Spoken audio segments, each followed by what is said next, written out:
विभिन्न क्षेत्रों में उल्लेखनीय योगदान के लिए राष्ट्रपति प्रणब मुखर्जी ने दिए पद्म पुरस्कार।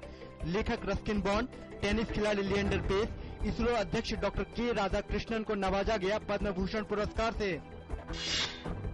कांग्रेस अध्यक्ष सोनिया गांधी ने पंजाब के बरनाला में यूपीए सरकार की उपलब्धियों को जनता के बीच रखा। उन्होंने किसानों के मुद्दे पर राज्य सरकार की आलोचना की। मुंबई में लोकसभा चुनाव के दौरान मतदाता सूची से बड़ी संख्या में लोगों का नाम गायब होने के मामले में चुनाव आयोग ने कल माफी मांगी। आयोग ने स्वीकार किया कि यह गलती उनकी ओर से हुई है। कांग्रेस नेता अर्जुन मोढवाडिया ने योग गुरु रामदेव के बयान की घोर आलोचना की। उन्होंने कहा कि रामदेव ने महिलाओं और दलितों का अपमान किया है और ऐसे लोगों पर कानून के तहत सख्त कार्रवाई होनी चाहिए। रामदेव के बयान का भाजपा नेता रामेश्वर चौरसिया ने किया समर्थन। उन्होंने कहा कि आजादी के इतने सालों बाद भी महिलाओं और दलितों का उत्थान नहीं हुआ है। केंद्रीय मंत्रिमंडल ने आंध्र प्रदेश विधानसभा को भंग करने और वहां राष्ट्रपति शासन की अवधि को बढ़ाने की सिफारिश करने का फैसला किया।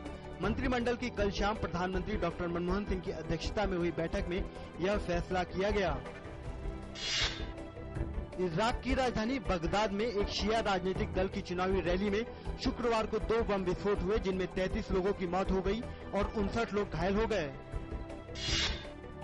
दक्षिण कोरिया में हुई नौका दुर्घटना में गोताखोरों ने नौका के एक ही कमरे से 48 लोगों के शव बरामद किए। लोगों के इस समूह ने सुरक्षा जैकेट पहन रखी थी और एक ही कमरे में मौजूद थे। अब तक तकरीबन 180 से ज्यादा लोगों के शव निकाले जा चुके हैं। पिछले 24 घंटों के दौरान रूस के विमानों ने कई बार यूक्रेन के वायु क्षेत्र में उड़ान भरकर उसकी सीमा का अतिक्रमण किया। अमेरिका ने रूस से कहा है कि वह इलाके में तनाव की स्थिति को कम करने के लिए तुरंत प्रभावी कदम उठाए। समूह 7 देशों के नेताओं ने पूर्वी यूक्रेन को अस्थिर बनाने के रूस समर्थित प्रयासों पर गहरी चिंता जताते हुए कहा कि उन्होंने मॉस्को पर अतिरिक्त प्रतिबंध लगाने का फैसला किया है। Canada, France, Germany, Italy, Japan, Britain और अमेरिका G7 के सदस्य देश हैं।